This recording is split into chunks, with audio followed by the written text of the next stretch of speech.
भाजपा से टिकट की रेस में 4 नेताओं ने अपनी दावेदारी ठोकी है। इनमें से एक हाल ही में कांग्रेस को छोड़ भाजपा में शामिल हुए विधायक लखविंदर सिंह राणा हैं। वहीं नालागढ़ विधानसभा क्षेत्र से पूर्व विधायक कृष्णलाल ठाकुर और नालागढ़ विधानसभा क्षेत्र से पूर्व विधायक और पूर्व मंत्री स्वर्गीय हरिनारायण सिंह के भतीजे सिंह सैनी और सरवन चंदेल हैं। अब 4 नेताओं की दावेदारी के बाद पार्टी हाईकमान की मुश्किलें और बढ़ गई हैं।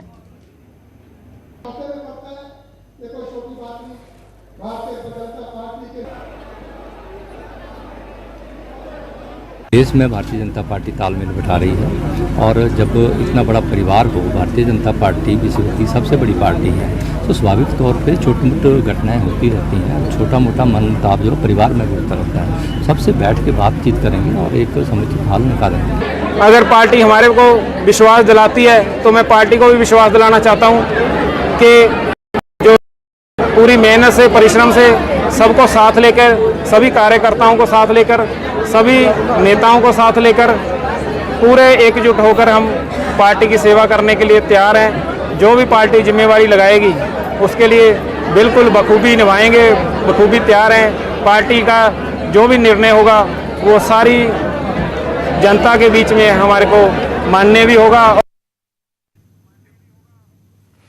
मुख्यमंत्री जयराम ठाकुर का देहरा दौरा रद्द हो गया है। यह जानकारी बीजेपी संगठनात्मक जिला देहरा के अध्यक्ष संजीव शर्मा ने दी। मुख्यमंत्री 2019 के बाद देहरा में नहीं आए हैं, ऐसे में उनके उम्मीदें थीं।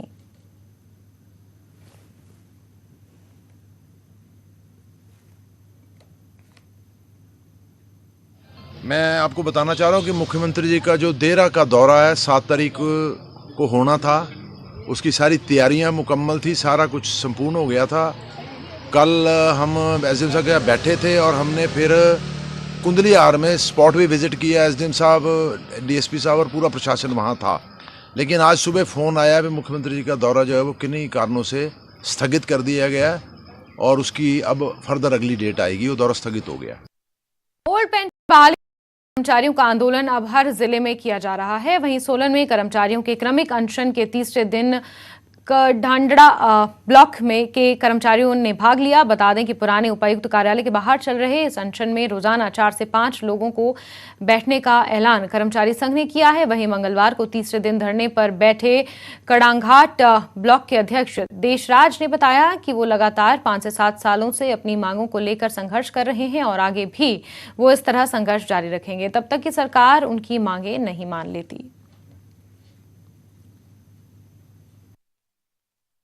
हम सिर्फ सरकार से यही मांगते हैं कि हम पेश जाइए। हम काफ़ी दिन से शिमला में भी हम संघर्ष कर रहे थे। हमारा शिमला में आज 52वां दिन है और आज यहाँ हमारा तीसरा दिन हम यहाँ बैठे हैं। बस यही उम्मीद कर रहे हैं कि हमारे को ओपीएस बहाल करें। जैसे वो सरकार चाह रही बोल रही है कि राजस्थान में नहीं है, हम बोल रहे भी जैसे राजस्थान में बहाल की है, छत्तीसगढ़ में की है, झारखंड में की है, हम भी यही चाहते हैं भी आप उसी तरह तो लागू करें। हम नहीं चाहते कि भी हम आप ऐसे करें। हमारा जो 10% शेयर जो आप कट रहे हैं वो भी बंद कर दें। देहरा में रात 12 बजे तक स्टार नाइट पार्टी में सुप्रीम कोर्ट के आदेशों की सरेआम अवहेलना हुई। बता दें कि सुप्रीम कोर्ट के आदेश के मुताबिक रात 10 बजे के बाद डीजे बजाने पर 1 लाख जुर्माने और 5 साल की सजा का प्रावधान है। लेकिन डोगरा स्टेडियम में आयोजित इस कार्यक्रम में कई पुलिसकर्मी भी मौजूद रहे, जहां बॉलीवुड गायक अनुज शर्मा ने अपनी कई प्रस्तुतियां दी। इस कार्यक्रम के पास ही सिविल हॉस्पिटल भी है, जहां शोरगुल की वजह से मरीज परेशान होते रहे।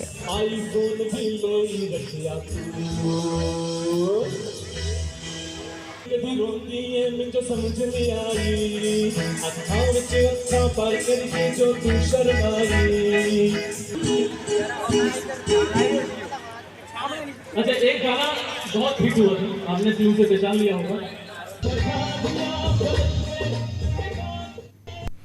हिमाचल में प्रभावित हो गई। दरअसल प्रदेश के सभी मेडिकल कॉलेजों के विशेषज्ञ डॉक्टर्स एकेडमिक अलाउंस की अपनी मांग को लेकर सामूहिक अवकाश पर हैं। ऐसे में प्रदेश भर में मरीजों को परेशानी झेलनी पड़ सकती है।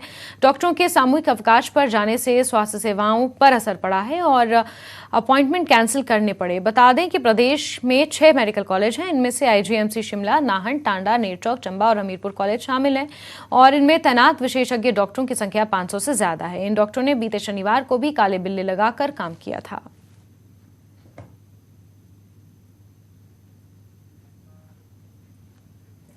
किन्नौर में प्रधानमंत्री टीबी